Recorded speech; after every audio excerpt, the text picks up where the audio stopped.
ঘোষের স্ত্রী রিঙ্কু মজুমদারের ছেলের রহস্য মৃত্যু। বাড়ি থেকে উদ্ধার হলো রিঙ্কু পুত্র সৃঞ্জয়ের নিথর দেহ। কদিন বাদেই তার বিয়ে হওয়ার কথা ছিল। সৃঞ্জয়ের মৃত্যু নিয়ে উঠছে নানা প্রশ্ন, দানা বাঁধছে রহস্য। ছেলের মৃত্যু নিয়ে কোনো প্রতিক্রিয়া জানাননি রিঙ্কু। গত 18 এপ্রিল সবাইকে অবাক করে দিয়ে বিয়ের পিড়িতে বসেন 61 বছরের বিজেপি নেতা দিলীপ ঘোষ। দলের কর্মী রিঙ্কু মজুমদারের সঙ্গে তিনি 7 পাকে বাঁধা পড়েন।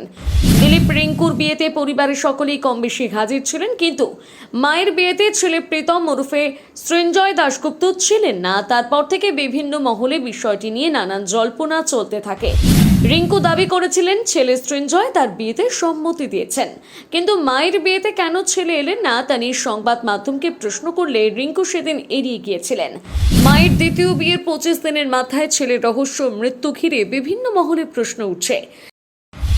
জানা গিয়েছে ছেলে বিধাননগরের সেক্টর 5-এ সৃঞ্জয় একটি তথ্য প্রযুক্তি সংস্থায় কাজ করতেন। মঙ্গলবার দুপুরে নিউ টাউনের বাড়ি থেকে তার দেহ উদ্ধার হয়। প্রথমে তাকে নিয়ে যাওয়া হয় স্থানীয় একটি বেসরকারি হাসপাতালে, সেখান থেকে বিধাননগর মহকুমা হাসপাতালে নিয়ে যাওয়া হয়। সেখানে চিকিৎসকেরা তাকে মৃত বলে ঘোষণা করে। তারপর তার দেহ ময়না তদন্তের জন্য কলকাতার রাজ্যকর মেডিকেল কলেজ হাসপাতালে পাঠানো হয়েছে। প্রসঙ্গত 18 এপ্রিল বিজেপি নেতা দিলীপ ঘোষের সঙ্গে মা রিঙ্কু দ্বিতীয় বিয়ের দিন সৃঞ্জয় শহরে ছিলেন না, বন্ধুদের সঙ্গে বেড়াতে গিয়েছিলেন।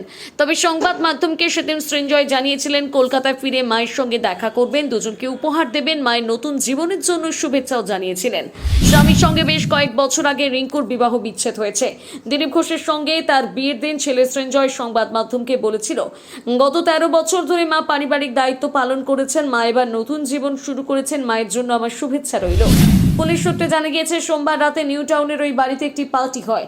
মঙ্গলবার বাড়ির ভেতরে বিছানার ওপর শোয়া অবস্থায় সৃঞ্জয়ের দেহ উদ্ধার হয়েছে। পুলিশ জানিয়েছে ময়না তদন্তের প্রাথমিক রিপোর্ট হাতে এলে মৃত্যুর আসল কারণ জানা যাবে। ছেলের মৃত্যু নিয়ে রিঙ্কু অবশ্য সংবাদ মাধ্যমকে কোনো প্রতিক্রিয়া জানাননি দিলীপও।